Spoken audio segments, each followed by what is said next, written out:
What are you? You got the stickers? No? It's okay. There's always Quid. From yours truly to Rick and Morty to our beloved Adventure Time, Quid has the biggest, most ginormous collection of stickers anywhere. Plus, they don't really dry out since you decided to save them because they're too nice to use in the first place. Then you find them a couple years later and realize that the back part doesn't even stick anymore. And guess what? Quid now has brand new Cypher Den stickers that you can send to your lovely doggos. Quid also has a brand new update called Shelfies, where you can show off your favorite stickers, cards, and 3D figures to all of your friends. You can use my brand new stickers to decorate your shelfie. I've been personally collecting a bunch of My Hero Academia stickers because you guys already know how much I love Lord Explosion Murder. You can download Quid by clicking the link in the descriptions down below, add me at DCypherDen so we can trade a bunch of Bakugo stickers. Thanks to Quid for sponsoring this video. As the workaholic that I am, I usually never really go on vacations. If I'm not working for more than a day or two, I legitimately start stressing out. Given that it's also not good to overwork yourself, George, the lovely boyfriend at the time, decided that we should go on an impromptu trip to Atlantic City. A little getaway, some fun in the sun. Gambling was definitely out of the question since I only had like $7 and a cup of ramen under my name. But either way, it's still a mini vacation since I also needed to get out of the basement because I haven't really seen daylight in a while. And George was just being the best, the sweetest, and the most amazing boyfriend ever. So we found a hotel online for about $40 a night.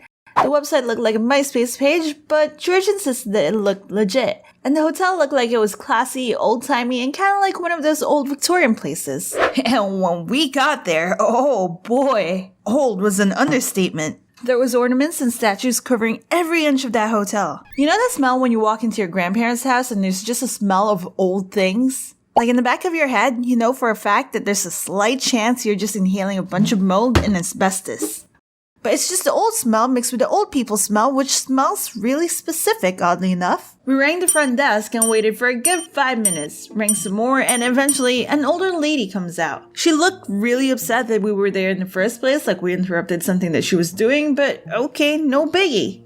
She checks us in and tells us to go to the elevator and ring the bell. We didn't really think much of it, so we rang the random bell by the elevator.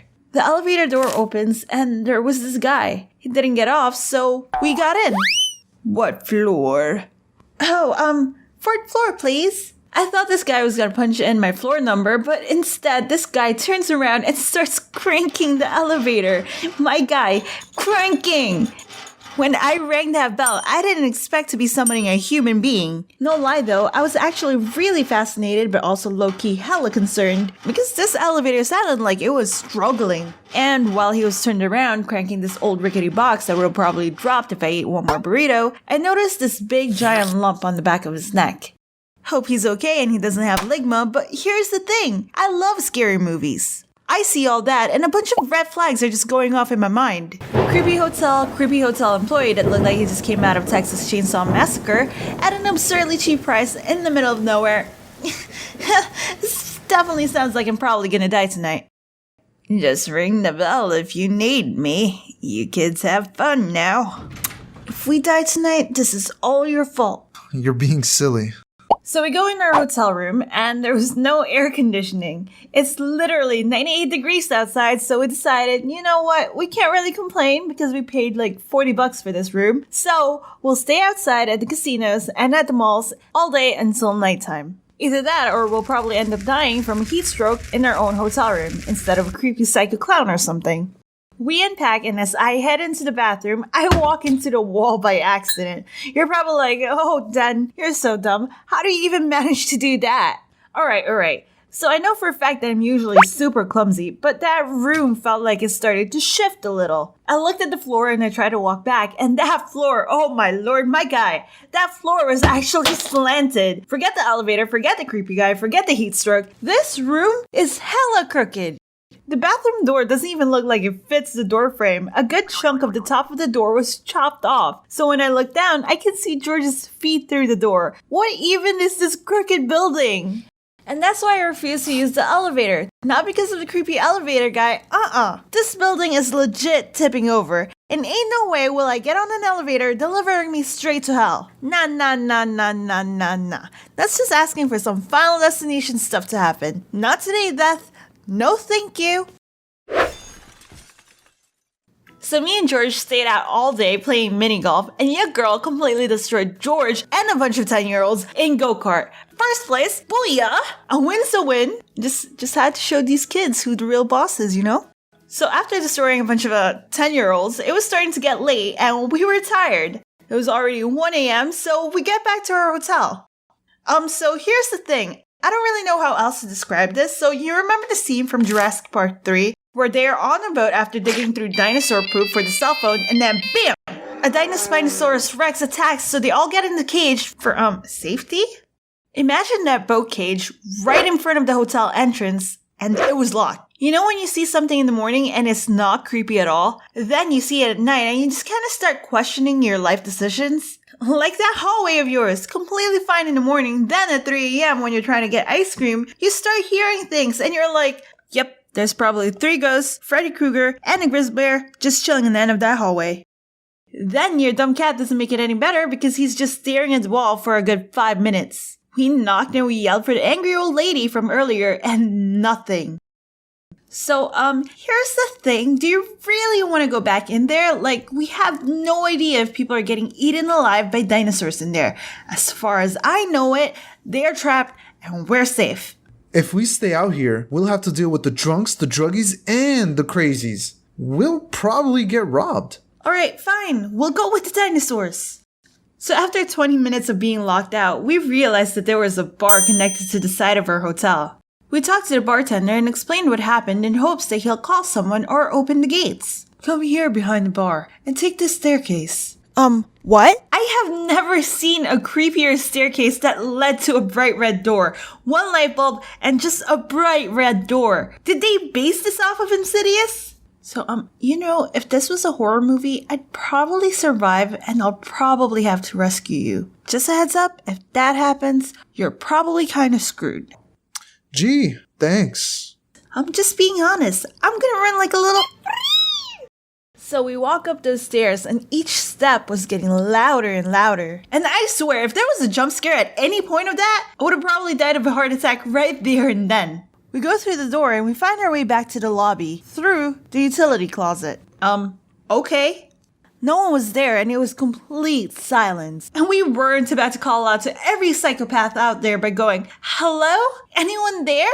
Or by ringing that bell and summoning Mr. Elevator Guy. So we go through the staircase and oh my damn, it looked like it came right out of a movie. Windows wide open, curtains blowing in the air. I was gonna die here. This was legit a horror movie waiting to happen.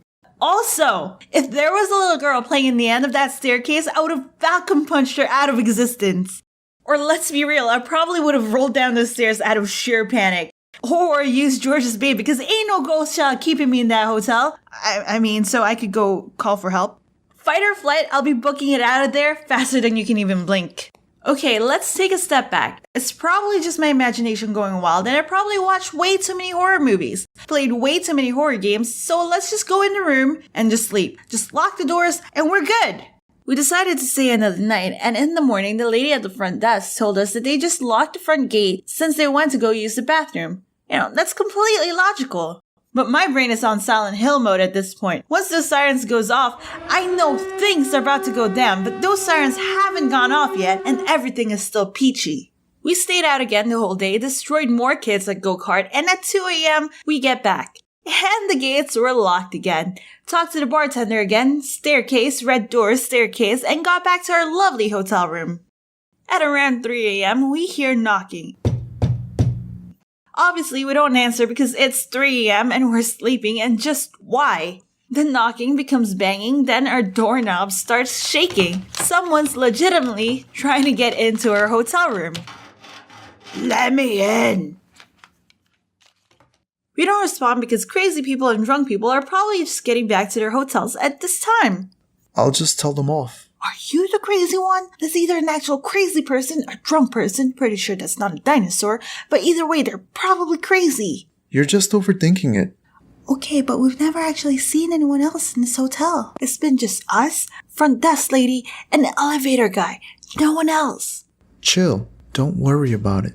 Okay, I'll assist. If they're crazy, I'll throw my toothbrush at them. I got you. Before George even got to the door, the rustling stops and the boy starts laughing. George and I looked at each other, confused to what the heck is even going on, and eventually the laughter just faded. We barely slept that night just from confusion and that someone was going to break in while we were sleeping. We wake up early morning and we check out. We bounced so fast that we were just gone. I'm pretty sure that place was even haunted, but wasn't gonna stay to find out. Like, no, just 100% no. Thanks again to Quid for sponsoring this video. In the end of the day, it was still a solid trip. Food was amazing, mini golf was fun, go-kart was even funner. Also, started off that trip by waking up to some lady knocking on our car window, trying to sell, some stuff. So remember kids, don't forget to lock your car doors, because you don't know what kind of crazy's gonna be knocking up on your car window. If you guys enjoyed that video, don't forget to hit that like button and make some fire glitter. And with that said, I'll see you guys later, and bye-bye-bye!